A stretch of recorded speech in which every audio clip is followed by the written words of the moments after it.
श्रावणापासून ते कार्तिकापर्यंत चुकूनही खाऊ नका या 4 गोष्टी, अन्यथा आरोग्य आणि ग्रहांवर पडू शकतो परिणाम। मंडळी, 13 ऑगस्ट पासून सुरू होणारा श्रावण महिना अनेकांसाठी भक्ती, उपवास आणि साधनेचा पवित्र काळ असतो।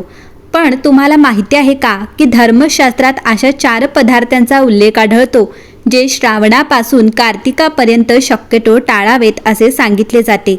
असे मानले जाते की या नियमांकडे दुर्लक्ष केल्यास केवळ आरोग्यावरच नव्हे तर आपल्या सात्विक जीवनशैलीवर परिणाम होऊ शकतो। नेमके कोणते आहेत ते 4 पदार्थ, त्यामागील धार्मिक आणि आयुर्वेदिक कारणे काय आहेत, चला संपूर्ण माहिती जाणून घेऊया। आता सर्वात महत्त्वाचा प्रश्न असा आहे की धर्मशास्त्रात श्रावणापासून कार्तिकापर्यंत काही पदार्थ खाण्यास मनाई का केली आहे? हे केवळ अंधश्रद्धा आहे का की त्यामागे एखादे शास्त्रीय आणि आध्यात्मिक कारण दडलेले आहे? धर्मशास्त्रानुसार श्रावण, भाद्रपद, अश्विन आणि कार्तिक हे 4 महिने अत्यंत पवित्र मानले जातात। याच काळात चातुर्मास असतो। अशी श्रद्धा आहे की या काळात भगवान श्री विष्णू योग निद्रेत असतात, तर भगवान शिवाची उपासना विशेष फलदायी मानली जाते। म्हणूनच ऋषी मुनींनी या काळात शरीर, मन आणि आत्मा शुद्ध ठेवण्यासाठी सात्विक जीवनशैलीचा स्वीकार करण्याचा उपदेश केला आहे। केवळ पूजा किंवा उपवास करून पूर्ण लाभ मिळत नाही, तर आहार आणि आचार हे देखील तितके शुद्ध असणे आवश्यक मानले गेले आहे। आयुर्वेदाच्या दृष्टीने पाहिले तर पावसाळ्यात जठराग्नी म्हणजेच पचनशक्ती मंदावलेली असते। वातावरणातील आर्द्रता वाढलेली असल्यामुळे अन्न लवकर खराब होण्याची शक्यता असते। अनेक प्रकारचे जंतू, बुरशी आणि सूक्ष्मजीव याच काळात अधिक प्रमाणात वाढतात। त्यामुळे जड, तामसिक किंवा दूषित अन्न खाल्ल्यास शरीराला त्याचा त्रास होऊ शकतो। म्हणूनच ऋषींनी धार्मिक नियमांच्या माध्यमातून लोकांना आरोग्यदायी जीवन जगण्याचा संदेश दिला। धर्मशास्त्रात असेही सांगितले जाते की मनुष्य जसा आहार घेतो तसे त्याचे विचार आणि वर्तन घडत जाते। सात्विक आहार मनाला शांतता, संयम आणि सकारात्मकता देतो, तर तामसिक आहारामुळे आळस, चिडचिड, अस्थिरता आणि नकारात्मकता वाढू शकते, अशी पारंपरिक श्रद्धा आहे। म्हणूनच या 4 महिन्यात शक्य तितका साधा, ताजा आणि सात्विक आहार घेण्याचा सल्ला दिला जातो। आणखी एक महत्त्वाची गोष्ट म्हणजे ग्रहांचा परिणाम। ज्योतिषशास्त्रानुसार सात्विक जीवन, ईश्वर भक्ती, जप, दान आणि शुद्ध आचार विचार यामुळे शुभ कर्मांची वाढ होते। त्याचा सकारात्मक परिणाम व्यक्तीच्या मानसिक स्थैर्यावर, निर्णय क्षमतेवर आणि जीवनातील प्रगतीवर दिसून येतो असे मानले जाते। यामुळे अनेक लोक ग्रहांची कृपा लाभल्याचा अनुभव सांगतात। हा अर्थ ग्रह तात्काळ बदलताल असा नसून चांगल्या आचरणामुळे जीवनात सकारात्मक बदल घडू शकतात असा पारंपरिक दृष्टिकोन आहे। चला तर मग आता एक एक करून जाणून घेऊया या 4 गोष्टी ज्या श्रावणापासून कार्तिकापर्यंत शक्यतो टाळाव्यात असे धर्मशास्त्र, आयुर्वेद आणि परंपरा सांगतात। प्रत्येक गोष्टीमागील धार्मिक श्रद्धा आणि आरोग्यविषयक कारणेही आपण सविस्तर समजून घेऊया। पहिला आहे मांसाहार। चातुर्मासात सर्वप्रथम टाळावी अशी गोष्ट। धर्मशास्त्रानुसार श्रावण ते कार्तिक हा काळ साधना, संयम आणि सात्विकतेचा मानला जातो। त्यामुळे या काळात मांसाहाराचा त्याग करण्याचा विशेष महत्त्व दिले गेले आहे। अनेक पुराणांमध्ये आणि धार्मिक परंपरांमध्ये या 4 महिन्यात शक्य तितका सात्विक आहार घेण्याचा सल्ला दिला जातो। अशी श्रद्धा आहे की या काळात जीवहिंसा टाकून द्या, करुणा आणि संयमाचा स्वीकार केल्यास भगवान शिव, श्री विष्णू आणि इतर देवतांची कृपा प्राप्त होते। आयुर्वेदाच्या दृष्टीने पाहिले तर पावसाळ्यात शरीराची पचनशक्ती तुलनेने कमी झालेली असते। मांसाहार हा जड आणि पचायला अधिक वेळ लागणारा आहार आहे। त्यामुळे या ऋतूमध्ये तो खाल्ल्यास अपचन, आम्लपित्त, पोटदुखी, अन्नविषबाधा किंवा इतर पचनाशी संबंधित त्रास होण्याची शक्यता वाढू शकते। म्हणूनच पूर्वीचे वैद्य आणि ऋषी यांनी या काळात हलका, ताजा आणि सहज पचणारा आहार घेण्याचा सल्ला दिला। याशिवाय पावसाळ्यात हा अनेक जलचर आणि इतर प्राण्यांच्या प्रजननाचा काळ मानला जातो। निसर्गातील जीवसृष्टीचे संवर्धन व्हावे या उद्देशानेही या काळात मांसाहार टाळण्याची परंपरा निर्माण झाली असे अनेक अभ्यासकांचे मत आहे। धर्मशास्त्रात असेही सांगितले जाते की मनुष्य जसा आहार घेतो तसे त्याचे मन घडत जाते। सात्विक आहार मनाला शांतता, प्रसन्नता आणि भक्तीची प्रेरणा देतो, तर तामसिक आहारामुळे मन अधिक अस्थिर होऊ शकते अशी पारंपरिक श्रद्धा आहे। म्हणूनच जप, तप, व्रत आणि पूजा करणाऱ्या व्यक्तींना या काळात सात्विक भोजन करण्याचा सल्ला दिला जातो। मात्र याचा अर्थ असा नाही की मांसाहार करणारी प्रत्येक व्यक्ती चुकीची आहे।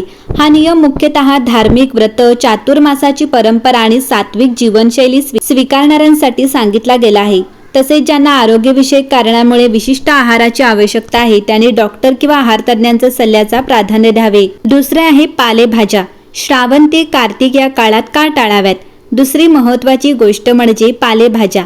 अनेकांना हा नियम ऐकून आश्चर्य वाटले, कारण पालेभाज्या पौष्टिक मानल्या जातात. परंतु धर्मशास्त्र आणि आयुर्वेद या दोन्हींच्या दृष्टीने पावसाळ्यात त्यांचे सेवन करताना विशेष काळजी घेण्याचा सल्ला दिला आहे.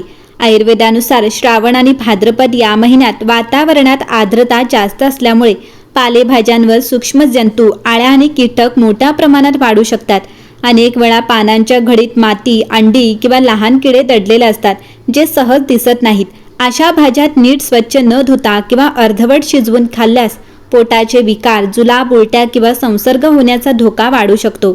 धर्मशास्त्रात या काळात शरीराची शुद्धता आणि सात्विकता जपण्यावर भर दिला आहे. म्हणूनच अनेक व्रत परंपरांमध्ये काही दिवस किंवा काही महिने पालेभाज्या टाळण्याचा नियम सांगितला जातो. यामागचा उद्देश शरीराला त्रास होऊ नये आणि साधना करताना आरोग्य चांगले राहावे हा आहे. याचा अर्थ पालेभाज्या कायमच वाईट आहेत असा अजिबात नाही.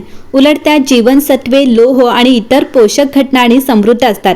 परंतु या ऋतूमध्ये त्या अत्यंत स्वच्छ धुणे, शक्य असल्यास कोमट पाण्यात किंवा मीठ हळदीच्या पाण्यात धुवून मगच वापरणे आणि पूर्णपणे शिजवून खाणे अधिक योग्य मानले जाते.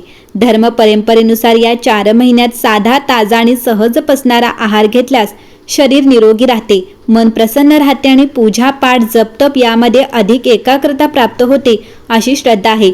म्हणूनच श्रावण ते कार्तिक या काळात पालेभाज्यांचे सेवन शक्यतो कमी करायचे किंवा अत्यंत स्वच्छतेची काळजी घेऊनच करावे असा सल्ला दिला जातो. तिसरे आहे वांगे. श्रावण आणि चातुर्मासात वांगे खाणे का टाळावे?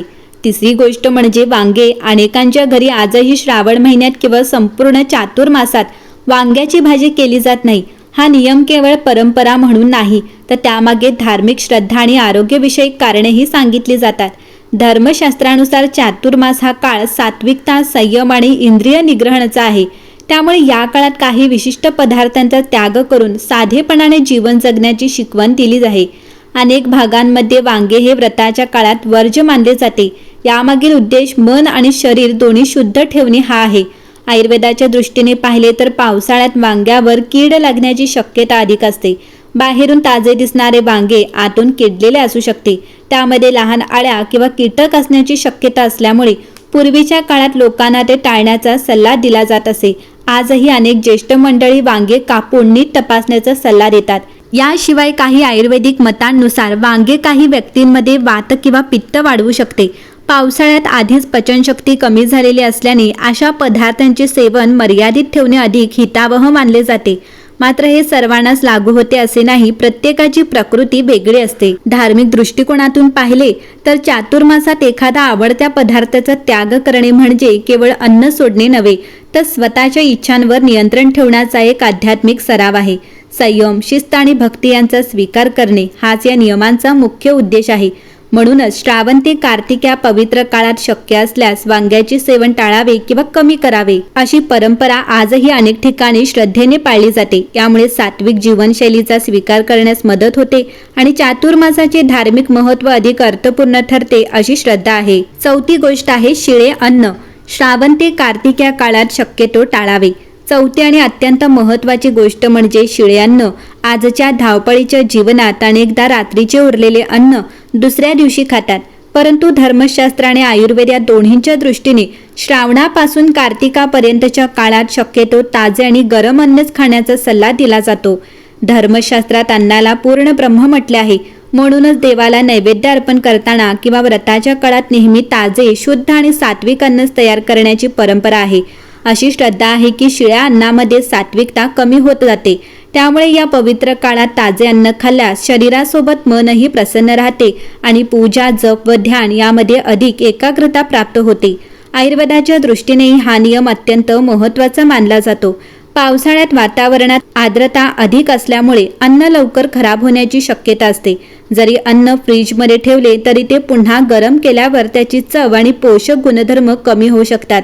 तसेच अन्न योग्य प्रकारे साठवले गेले नसेल तर त्यामध्ये सूक्ष्मजीव वाढण्याचा धोका असतो, ज्यामुळे अपचन, अन्न विषबाधा किंवा इतर पचनाशी संबंधित त्रास उद्भवू शकतात. चातुर्मासाचा खरा संदेश केवळ काही पदार्थांचा त्याग करणे नाही, तर आपल्या संपूर्ण जीवनशैलीमध्ये शुद्धता, साधेपणा आणि संयम आणणे हा आहे.